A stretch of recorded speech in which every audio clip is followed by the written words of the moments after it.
ሰላም ጤና ይስጥልን። በመላው የዓለም ክፍል የምትገኙ ክቡራትና ክቡራን የኢትዮስ ሚዲያ ቤተሰቦች እንደምን አመሻችሁ። ዕለተ ሰኞ ታኅሳስ 27 2018 ዓ.ም የምሽቱን ሰበር ዜናዎች ይዘን ቀርበናል። በቅድሚያም ዋና ዋናዎቹን እናስተዋውቃችሁ። በአማራ ክልል በፋኖና በአገዛዙ ጦር መካከል የሚደረገው ውጊያ ዛሬም ተባብሶ ቀጥሏል። የመከላከያ ክፍለ ጦር ፋኖ በፈጸመው ከባድ ጥቃት መበተኑ ሲነገር፣ በሸዋ ግንባርም በተፈጸመ ጥቃት ከባድ ጉዳት መድረሱ ተነግሯል። የአማራ ፋኖ ብሔራዊ ኃይል በአራቱም አቅጣጫ ማለትም በጎጃም፣ በጎንደር፣ በሸዋና በወሎ ከባድ የተባለ ትንቅንቅ እያደረገ ይገኛል። 25ኛ ክፍለ ጦር ሙሉ በሙሉ በፋኖ ጥቃት መደምሰሷ ተነግሯል። ዝርዝር የግንባር መረጃው ተዘጋጅቷል፣ ተሰሙታላችሁ። መከላከያ ሰራዊቱ ስለ አሰብ ካርታ ምላሽ ሰጥቷል። አገዛዙ በትናንትናው ዕለት በብላቴ ማሰልጠኛ ማዕከል ወታደሮቹን ሲያስመርቅ አዲስ ነገር አሳይቷል። ጀነራሎቹ አሰብ የተጠቃለለበት ካርታ ሲለዋወጡ ታይቷል። ይሁንና በዛሬው ዕለት መከላከያ ይህንን ፎቶ ከይፋዊ ገጹ አጥፍቷል። የኔ አቋም አይደለም በማለት ምላሽ ሰጥቷል። ጉዳዩን የሰማችው ኤርትራ አስቸኳይ የተባለ ምክክር ከሱዳን ጋር ጀምራለች። በዝርዝር መረጃችን ያዝነው ሌላኛው መረጃ ነው።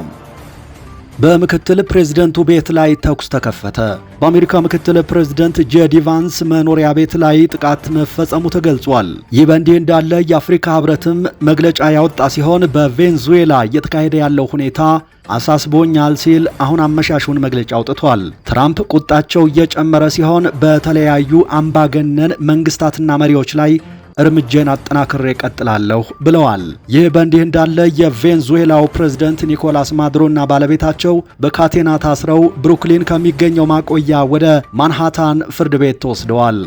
ጉዳዩን የተመለከተ ዝርዝር መረጃም ወጥቷል፣ ትሰሙታላችሁ። ሰሞኑን በሟች ቀነኒ አዱኛ ወንድም ሊበን አዱኛና በአትሌት ፈይሳ ለሊሳ መካከል የተፈጠረው ንግግር በማህበራዊ ሚዲያ ከፍተኛ መነጋገሪያ ሆኗል። የአትሌቱ አስተያየት ብዙዎችን ቅሬታ ውስጥ አስገብቷል። አትሌቱ ፍትህ ለቋንቋ አይገዛም ያለ ሲሆን ይህ አስተያየት ብዙዎች ላይ ቅሬታ አስነስቷል። በዝርዝር መረጃውን ተሰሙታላችሁ። ክቡራትና ክቡራን የኢትዮስ ሚዲያ ቤተሰቦች ከኛ ጋር ከቆያችሁ እነዚህንና ሌሎችንም መረጃዎች ይዘናል። በየቀኑና በየሰዓታቱ ልዩነት የምንለቃቸው አዳዲስ ትኩስ መረጃዎች እንዲደርሷችሁ ኢትዮስ ሚዲያን ሰብስክራይብ፣ ላይክ እና ሼር አድርጉ። እስከ መጨረሻው ተከታተሉን። በአማራ ክልል በአገዛዙ ጦርና በፋኖ ኃይሎች መካከል የፊት ለፊት ውጊያው ተባብሶ ቀጥሏል። ፋኖ በወሰደው መብረቃዊ እርምጃም የመከላከያ 25ኛ ክፍለ ጦር ሙሉ በሙሉ መበተኑም ታውቋል። ከትግራይ ማህበረ ዴጎ ጀምሮ እስከ አማራ ክልል በንጹሃን ግድያ የምትከሰሰው 25ኛ ክፍለ ጦር ሙሉ በሙሉ ተደምስሳለች ነው የተባለው። መነሻዋን ከደብረ ማርቆስ ከተማ አድርጋ ጮቄ ተራራንና አካባቢውን ለመቆጣጠር ስትንቀሳቀስ የነበረችው 25ኛ ክፍለ ጦር በቴዎድሮስ እዝ የፋኖ አባላት ሙሉ በሙሉ መበተኗ ተረጋግጧል። በአሁኑ ሰዓት የ602ኛ ኮር አዛዥ በያኔው የክፍለ ጦር አዛዥ በነበረው ሶፊያን አህመድ እየተመራች የነበረችው 25ኛ ክፍለ ጦር አገዛዙ ከህወሓት ጋር አድርጎት በነበረው ውጊያ በትግራይ ክልል ማህበረ ዴጎ በተባለ አካባቢ ንጹሃንን በጅምላ ገድላ ወደ ገደል እንደወረወረች ሲነገርባት የቆየ ሲሆን በተመሳሳይ አሁን ተሰማርታበት በነበረው የምዕራብ አማራ ቀጠና ንጹሃንን ገድላለች በሚል ስትከሰስ ቆይታለች። ክፍለ ጦሯ አሁን ላይ በፋኖ መበተኗ ተረጋግጧል። ይህ በእንዲህ እንዳለ የአማራ ፋኖ ብሔራዊ ኃይል ደቡብ አማራ ቀጠና አሳምነው እዝ ከሰምኮር በአገዛዙ ጦር ላይ የተጠና የሌሊት ኦፕሬሽን መስራቱን አስታውቋል። የአማራ ፋኖ ብሔራዊ ኃይል ደቡብ አማራ ቀጠና አሳምነው እዝ በባልጪ ከተማ በሰፈረው ያገዛዙ ሰራዊት ላይ አስደማሚ የሌሊት ኦፕሬሽን ሰርቷል። ኦፕሬሽኑ የተሰራው የአማራ ፋኖ ብሔራዊ ኃይል ደቡብ አማራ ቀጠና አሳምነው እዝ ከሰምኮር የፋኖ አባላትና አመራሮች ተናበው በወሰዱት የቅንጅት እርምጃ ነው። ያገዛዙ ሰራዊት በየጊዜው የሚደርስበትን ከባድ የፋኖ ምት በሚዲያ ፕሮፓጋንዳ ለመቀልበስ በማቀድ የፋኖ አባላትና አመራሮች የሚገኙበትን ቦታ በሌሊት ለመክበብ ያሰላውን እቅድ ተከትሎ ነው ፋኖ የሌሊት ኦፕሬሽን የሰራበት። ታኅሳስ 26 2018 ዓ.ም የአማራ ፋኖ ብሔራዊ ኃይል ደቡብ አማራ ቀጠና አሳምነው እዝን ለማፈን እየተንቀሳቀሰ በነበረው የብልጽግና ሰራዊት ላይ ከምሽቱ 4 ሰዓት ከ35 ደቂቃ በተወሰደበት የሌሊት ኦፕሬሽን በርካታው ሙትና ቁስለኛ ሆኗል። የተከፈተበት ያጸፋ ጥቃት የከበደው ያገዛዙ ጦር እግሩ ወደ መራው ተበታትኖ አድሯል። የብልጽግናው መከላከያ ሰራዊት ስለ አሰብ ካርታ ምላሽ ሰጥቷል። አሰብ የተጠቃለለበት ካርታ የኛ አቋም አይደለም በማለት ጄኔራሉ መካዳቸው ተነግሯል። አገዛዙ በትናንትናው ዕለት በብላቴ ማሰልጠኛ ማዕከል ያሰለጠናቸውን ወታደሮቹን ሲያስመርቅ አዲስ ነገር ታይቷል። በምረቃው ላይ በተደረገ የሽልማት ስነ ስርዓት ላይ አሰብን ወደ ኢትዮጵያ ያካለለ ካርታ ለተሸላሚው ሲበረከት ታይቷል። ምስሉ በመከላከያ ይፋዊ ገጽ ላይ ሰፍሯል። ይህንን ተከትሎ ጉዳዩ መነጋገሪያ ሆኖ ውሏል። በዚህ ጉዳይ ላይ የመከላከያ ሰራዊት የሚዲያና ኮሚኒኬሽን ኃላፊ ሜጀር ጀነራል እንዳልካቸው ወልደ ኪዳን ምስሉ የተቋሙ ወይም የሰራዊቱ አይደለም፣ ኢትዮጵያ በአሰብም ይሁን በሌላ የባህር በር ጥያቄ ያላት ቢሆንም የተሰራጨው ምስል ግን መውጣት አልነበረበትም ሲሉ የክህደት ምላሽ ሰጥተዋል። ጉዳዩ ይታረማል በማለት ቢገልጹም ኤርትራ ግን ሳልቀደም ልቅደም በሚል በፍጥነት ከሱዳን ጋር ምክክር መጀመሯ ታውቋል። ምስሉ በዚህ ሰዓት ከመከላከያ ሰራዊት ይፋዊ ገጽ ላይም ተነስቷል። ይህንን ጉዳይ የሰሙት ኢሳያስ አፈወርቂ ከሱዳን ሚኒስትሮች ጋር አስቸኳይ ምክክር ለማድረግ ተቀምጠዋል። የኤርትራው ፕሬዝደንት ኢሳያስ አፈወርቂ በትናንትናው ዕለት ከሱዳን ሰቦች ጋር በቀይ ባህር መረጋጋትና በቀጠናዊ የደህንነት ጉዳዮች ላይ በሚል ሚስጥራዊ ምክክር ማድረጋቸው ተገልጿል። በኤርትራ ገጠራማ መንደር አዲ ሃሎ በተካሄደው ውይይት የሁለቱን ሀገራት ጥቅም ለማስከበርና በአፍሪካ ቀንድ ሰላምን ለማስፈን ቀጣይነት ያለው የፖለቲካ ቅንጅት አስፈላጊነት ላይ ትኩረት ያደረገ ምክክር ማድረጋቸውን የሱዳን የዜና ምንጮች ዘግበዋል። የአትሌት ፈይሳ ለሊሳ አስተያየት ቅሬታ አስነሳ።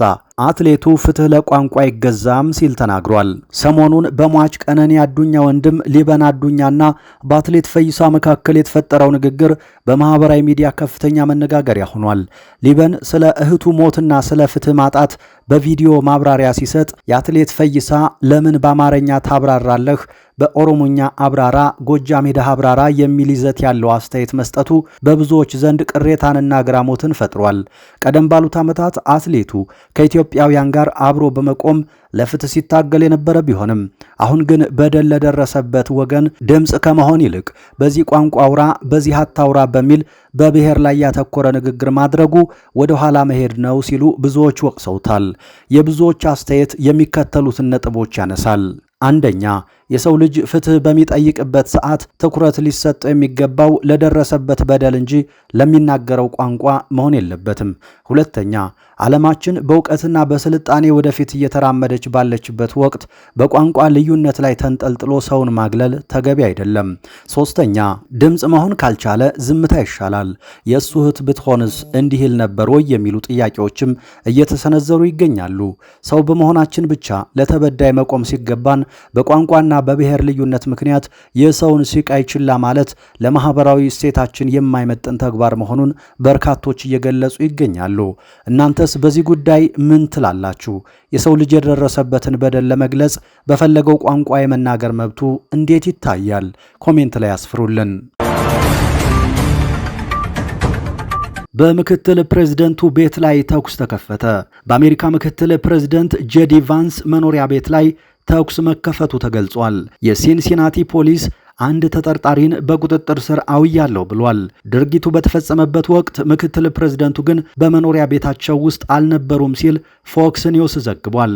ይህ በእንዲህ እንዳለ የቬንዙዌላው ፕሬዝደንት ኒኮላስ ማዱሮና ባለቤታቸው በካቴና ታስረው ብሩክሊን ከሚገኘው ማቆያ ወደ ማንሃታን ፍርድ ቤት ተወስደዋል። ማዱሮና ቀዳማዊ እመቤቷ በሄሊኮፕተር ተጭነው ማንሃታን ወደሚገኝ ፍርድ ቤት ተወስደዋል። በርካታ የአሜሪካ የእዝ ቁጥጥር ባለስልጣን መኮንኖች ጥንዶቹን አጅበው ሲወስዷቸው ታይቷል። ማዱሮና ባለቤታቸው የእስር ቤት ልብስ የለበሱ ሲሆን ማዱሮ ሲራመዱ ትንሽ እያነከሱ እንደሆነ ለመታዘብ ተችሏል። በአውሮፓውያኑ 2013 የቀድሞ የቬንዙዌላ ፕሬዝደንት ሁጎ ቻቬዝን ተክተው ሀገሪቱን ሲያስተዳድሩ የነበሩት ማዱሮ በአሜሪካ ኃይሎች በቁጥጥር ስር የዋሉት ባለፈው ቅዳሜ ንጋት ነበር። የትራምፕ አስተዳደር ማዱሮ በእጽ እና መሳሪያ ዝውውር ተጠርጣሪ ናቸው ሲል ፍርድ ቤት ሊያቀርባቸው ወስኗል። ማዱሮ የሚቀርቡባቸውን ክሶች በአጽንኦት ይቃወማሉ። ይህ በእንዲህ እንዳለ የስዊዘርላንድ መንግስት የቬንዙዌላው ፕሬዝደንት ኒኮላስ ማዱሮና የሌሎች ከእሳቸው ጋር ግንኙነት ያላቸው ግለሰቦች ንብረት እንዳይንቀሳቀስ አግዷል። የስዊዝ መንግስት እንዳለው ይህንን ያደረገው ንብረቶቹ ከስዊዘርላንድ እንዳይወጡ ለመከላከል ሲሆን ወደፊት ህጋዊ ባልሆነ መንገድ መያዛቸው ከታመነ ለቬንዙዌላ ህዝብ ለመመለስ ቃል ገብቷል። ስዊዘርላንድ ከአውሮፓውያኑ 2018 ጀምሮ ቬንዙዌላ ላይ ማዕቀብ ጥላ ቆይታለች። በዚህ ማዕቀብ 54 ግለሰቦች የንብረትና የጉዞ እገዳ ተጥሎባቸዋል። ማድሮ በስዊዘርላንድ ያላቸው ንብረት ምን ያክል እንደሆነ ባይታወቅም በ2021 የስዊዝ ጋዜጣ ሾልኮ የወጣ ሰነድን ዋቢ አድርጎ እንደዘገበው 10 ቢሊዮን ዶላር ገደማ ገንዘብ በባንክ አካውንቶቻቸው ይገኛል። የስዊዝ አቃቢ ሕግ እንደሚለው ይህ ገንዘብ ከቬንዙዌላ ተመዝብሮ የወጣ ነው። ስዊዘርላንድ የጣለችው ማዕቀብ ወዲያውኑ ተግባራዊ የሚደረግ ሲሆን ማዕቀቡ ለሚቀጥሉት 4 ዓመታት ይቆያል። የዓለም ሀገራት በማድሮ ጉዳይ የተለያዩ መግለጫዎችንና ጥሪዎችንም እያሰሙ ነው። ቻይናና ኢራንም አሜሪካ ማድሮን በአስቸኳይ እንድትለቅ ጥሪ አሰምተዋል። የቬንዙዌላ አጋር የሆኑት ቻይናና ኢራን በአሜሪካ ቁጥጥር ስር የሚገኙት ኒኮላስ ማድሮና ባለቤታቸው ሲሊያ ፍሎሬስ እንዲለቀቁ ጠይቀዋል። የቻይና የውጭ ጉዳይ ሚኒስቴር የአሜሪካ ተግባር ዓለም አቀፍ ግንኙነትን የሚመሩ ሕጎችና ደንቦችን በግልጽ የሚጥስ ነው በማለት በቬንዙዌላ እየተካሄደ ያለውን ሁኔታ በቅርበት እየተከታተለ መሆኑን አመልክቷል። በተጨማሪም ዋሽንግተን የቬንዙዌላ መንግስትን ለመገልበጥ የምታደርገውን ጥረት እንድታቆም እንዲሁም ችግሮች በንግግር እንዲፈቱ ጠይቃለች። ኢራን በበኩሏ በፕሬዝደንቱና በሚስታቸው ላይ የተፈጸመውን ድርጊት አውግዛ የውጭ ጉዳይ ሚኒስቴሯ ቃል አቀባይ ኢስማኤል ባቃይ ህገወጥ እርምጃ በመሆኑ የሚያኮራ አይደለም በማለት ድርጊቱን ማጣጣላቸውን የፈረንሳይ ዜና አገልግሎት ዘግቧል። የቬንዙዌላ ህዝብ አጽንኦት ሰጥቶ እንደገለጸው ፕሬዝዳንታቸው ከአሜሪካ እስር መለቀቅ አለባቸው ብለዋል ቃል አቀባዩ። ባለፈው ሳምንት ፕሬዝደንት ትራምፕ በኢራን የተካሄደውን ተቃውሞ ተከትሎ ተቃዋሚ ሰልፈኞች መገደላቸው የሚቀጥል ከሆነ አሜሪካ ጣልቃ ትገባለች ብለው በኢራን ላይ ማስፈራሪያ ሰንዝረው ነበር።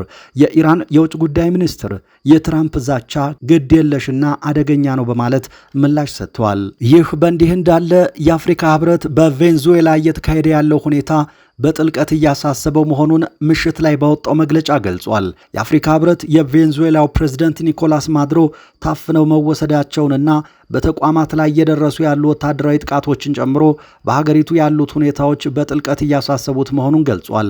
ጉዳዩን በቅርብ እየተከታተልኩት ነው ሲል ህብረቱ ባወጣው መግለጫ አስታውቋል።